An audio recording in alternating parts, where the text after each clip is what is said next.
Hey guys, what is up? Ray Mage here doing another World of Tanks 360 review. Today guys, we've reached the top of the British medium tech tree. We are at tier 10 with the FV4202. This is a tank that I feel is the most underrated tier 10 medium in the game.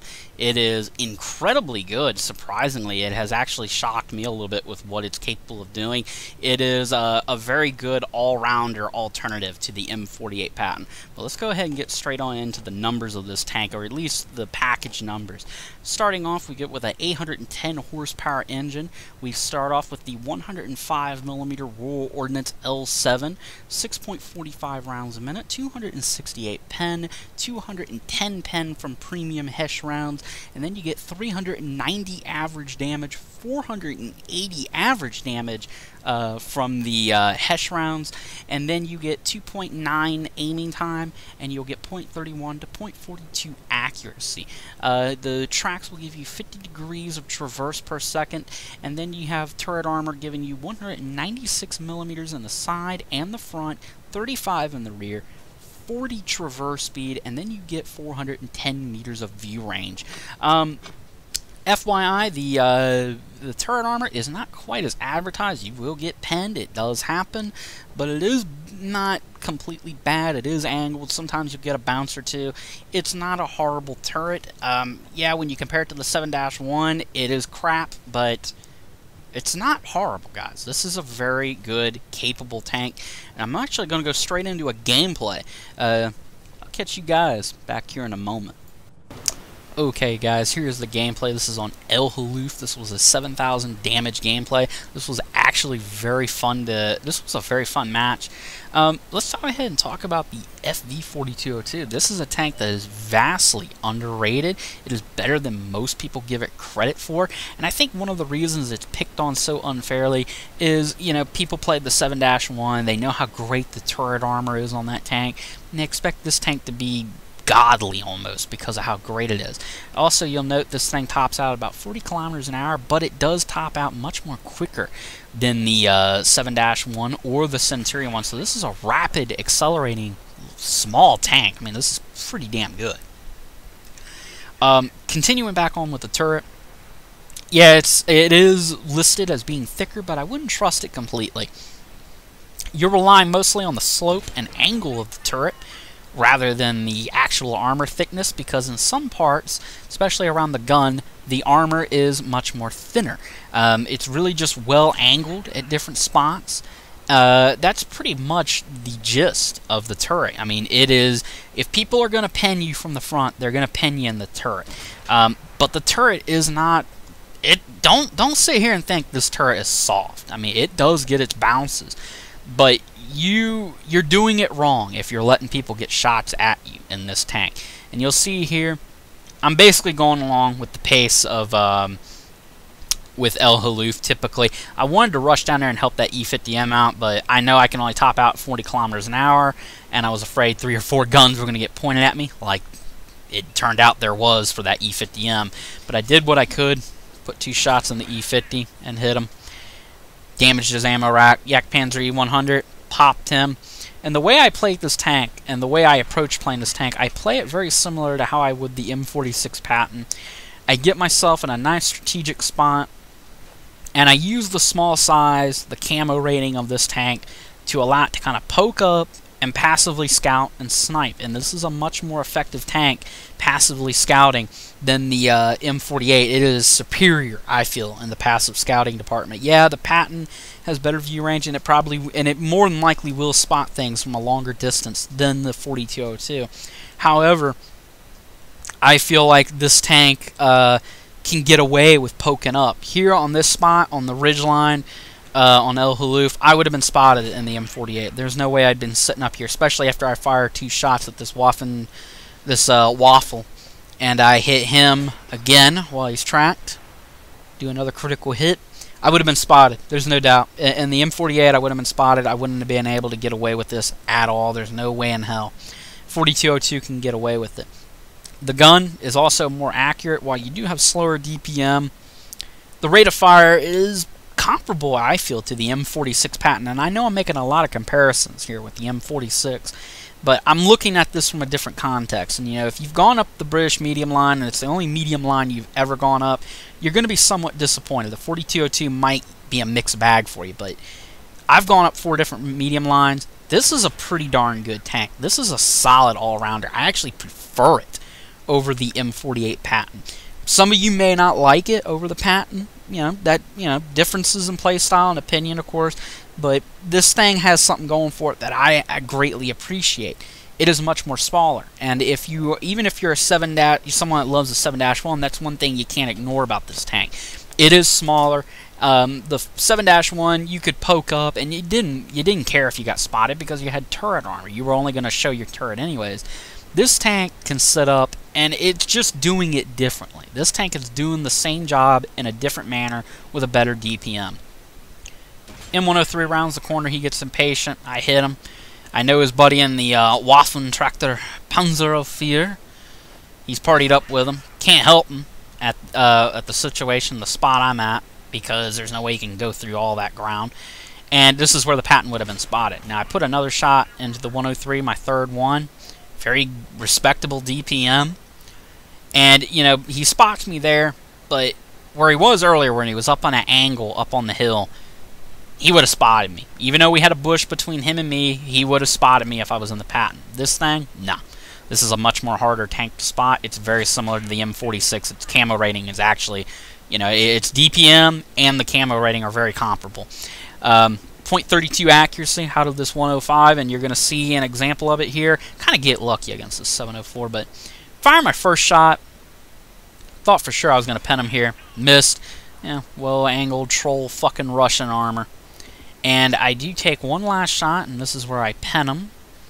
There you go. Hit him right as he rounds the corner. Good shot. Leopard 1 here makes a move. And this Leopard 1, this guy knew no fear. This guy was a great wingman through this match. So I go ahead and decide, you know, we've taken care of everyone down at the bottom. Now we can make the push. I'm going to go ahead and take this Leopard 1's lead here. I'm going to help him out. And I go down the hill, reach 40... I think I get about 50 kilometers an hour going downhill, but this is, you know, on flat ground this thing tops out about 40, but this is a fire and maneuver tank. And see, with the 7-1, I would have been very cautious still going down this hill, because 7-1, even when you go to push up, it's a big tank. It sticks out. This thing, I can use the angle of that hill to my advantage. I can play this tank very similar to a Russian tank in some instances. I can just hide myself behind terrain. And that's always been the problem I felt with the M48 as an all-rounder. It was a good tank, had good stats, great numbers, okay tank. It was just very tough to get away with a lot in that tank because of how big it was. In this tank, I can hide it behind small hills, unlike the M48. Spot the Waffentraktor Panzeroffizier, finish him off. Took the hit from him, but I thought it was a necessary hit. And you can see right here, this tank just quickly accelerates. Now, I mean, a lot of tanks can get up this hill pretty quickly, but this tank is just, it's a hill climber. It has a great power to weight ratio. It's just a great, excellent shoot and scoot kind of tank. You maneuver to different parts of a hill, and that's where you can get people. You know, people kind of are surprised how quickly this tank can fire and maneuver on them, how quickly it can redeploy. Poke up here. And I know the 704 has been spotted. The Leopard 1 wants me to help him, but I'm checking around, making sure this Yak Panzer 100 isn't hanging around. So I go ahead and decide I'm going to go ahead and turn around here, and I'm going to help out the Leopard 1. And you can look at the acceleration. I mean, this thing gets up and goes to its top speed very fast, and that is a limiting factor, its top speed. But in a situation like this, it can play a sector of a map very well. It can play any sector very well. With its ability to quickly fire, redeploy to a different spot, and just completely surprise people. The Patton would have had a tough time doing this. Well, the Patton probably could have pulled that off, but it's a big tank. I would have been overexposed, especially in this spot. You know, I go across these two little bumps on the terrain, and the Patton would have been overexposed, and I would have been spotted going between these two hills. 4202, there's no problem here. Now, I overdo it, and I do rush out right over top of one of the hills. I get spotted. Decide to rush my shot here wisely, because there were two Yak Panzer E100s, and that was probably a good decision on my part. But I'm using the hills here. They have a tough time getting a shot on me. and I'm not spotted, so this is excellent. Using the camo value here, take a shot. I do get spotted. Back up, Yak Panzer E100, hit him right in his lower plate, and I'm reloading. They still don't have quite a shot on me. Tank is not very big, so they have a tough time hitting me. Poke out, stick my nose out once more, take a shot, but I hit. It looks like I hit just a little low. Reload, here's the reload speed. It is not bad, it's very acceptable. Hit him in the lower plate, still hasn't spotted me, I'll take it. When you compare this tank to a T62 and an E50M, the main thing you always come back to is, you know, they just have such better top speeds, and they can flex a flank like no other. And the E50M, everybody knows how great the gun is. Everybody knows what the hull armor is like. That tank is an effective brawler. It is such a good sniper, and it's a good fist fighter up close. 62A, it's a great sniping medium tank. It's a great passively scouting medium tank, and it can brawl very well because of its quick acceleration and its faster firing gun. This is where the 4202 does fall flat on its face.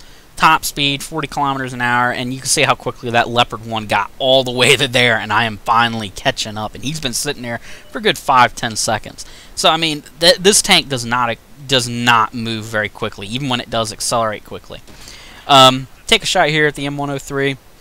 And, you know, as I was talking about, you know, if you do get penned from the front, smart players are going to aim for the turret on this tank, but don't completely count the turret out. You will get bounces. It does happen. You are going to get them. That doesn't mean you sit hull down and think you're going to get away with it. You know, you poke up and shoot people, and you take advantage of the fact people are going to have a tough time spotting you at long distances. So you should be picking on people at long distances like I do here against the 103, and I was trying to hit that T30. Anyways, my teammate here in the Leopard 1 finishes off the 103. I reload. Take a look here. I wanted to see if I could help out against that E100. So, me and this Leopard 1 here, we take on the two Yak Panzers. I make a critical mistake here, and I guess I got a little overconfident. Took a shot at the lower plate, and I thought the Yak... I underestimated how quickly that Yak Panzer could traverse. The Leopard 1 hits him, tracks him. I plant one to his side. And the other Yak Panzer E100 thought he was going to round the corner and finish me off. That wasn't happening. Reload, hit him right in the lower plate, good on the move shot, and just look at how quickly this tank accelerates uphill. That is the one thing that surprises me, and this tank will catch everyone by surprise. Didn't have quite the gun depression there, and this is where, you know, the poor guy in the Leopard 1 kind of gets left hanging. It was just a bad situation, and, you know, I wanted to help him out, but asshole kept its gun pointed in my direction, and I'm sure he wanted an easy kill. But you can see the advantages of this tank. You want to fire, maneuver, play smart, play as a second-line tank for the most part, and then you can start flanking and playing aggressively. And I did an excellent job sniping in this thing. For 7,000 damage, this is a good tank. Still not quite as good as the E50M and T62A, but I will say this. If this thing got the DPM buff that it has on the PC, I would then have to argue this tank would probably be in the conversation, and that would be enough for most people to excuse the somewhat flimsier turret armor in comparison to the 7-1. Alright guys, this gameplay is actually coming to an end. I'll catch you guys later. Peace out.